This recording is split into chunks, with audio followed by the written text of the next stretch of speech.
Hello and welcome to the Moving to Charleston channel. If you're thinking of moving to South Carolina or are curious about how the real estate market is shaping up as we close out 2024, you're in the right place. In this market update, we're diving deep into the latest trends in South Carolina's real estate scene.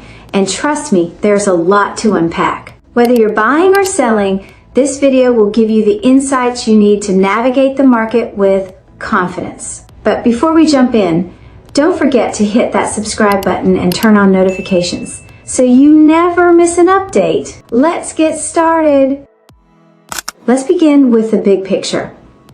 As we head into December, South Carolina's real estate market continues to be a tale of two stories. On one hand, we have areas where inventory is low, prices remain high, and competition is fierce, especially in cities like Charleston. On the other hand, some rural areas and smaller towns are seeing more balance as buyers and sellers adjust to a post-pandemic world.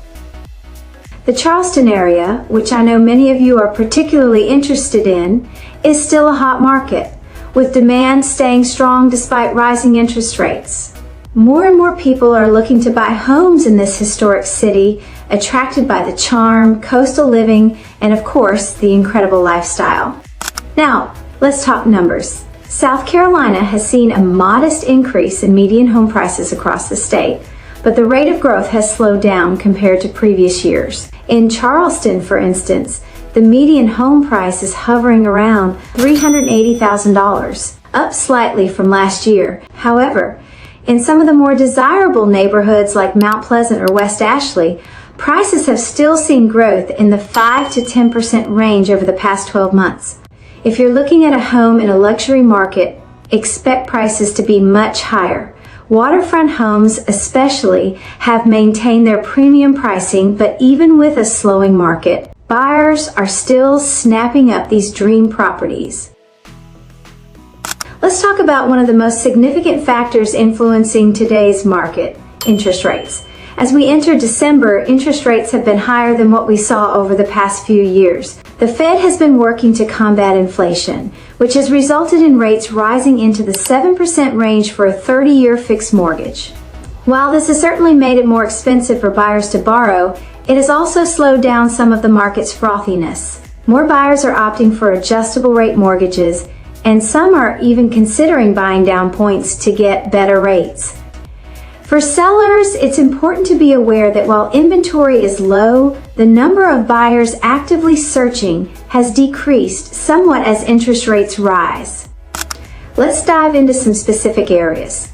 In Charleston, neighborhoods like West Ashley, North Charleston, and Summerville are all still in high demand, especially among first-time buyers and young families looking for affordable options within reach of the city. On the other hand, areas like downtown Charleston and Mount Pleasant continue to attract buyers looking for higher-end homes, and there's no sign of that slowing down anytime soon. Interestingly, areas around Greenville and Spartanburg are showing signs of growth as well.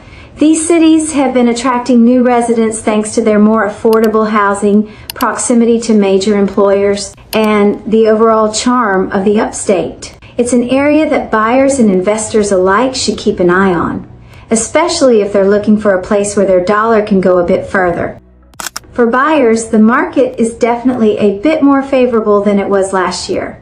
With inventory levels still somewhat tight, you'll need to be quick and prepared when you find a home you love. But with fewer buyers due to higher interest rates, the competition is slightly less intense than it was a year ago. If you're a first-time home buyer, there are still some great opportunities out there, especially in areas like Summerville and Goose Creek, where you can find homes within the $250,000 to $350,000 range. Additionally, keep an eye on government programs and local incentives for first-time buyers, which can help offset some of the costs.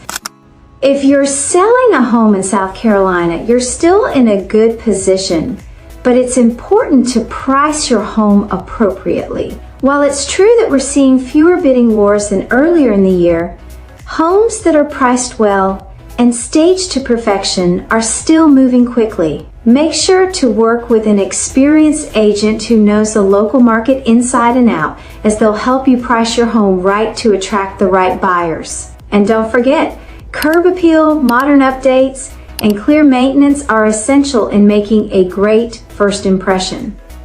So, what can we expect as we head into the first quarter of 2025? Many experts predict that the market will stabilize. Interest rates might even dip slightly, making it a better environment for buyers in the spring.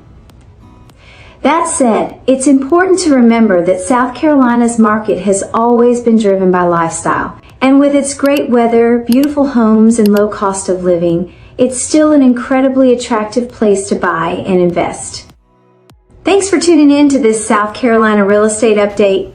If you're ready to explore Charleston, Greenville, or anywhere else in the Palmetto State, I'm here to help you find your dream home. Like, subscribe, and drop your questions or thoughts in the comments. Until next time, I'm Leah from Moving to Charleston, helping you move with confidence.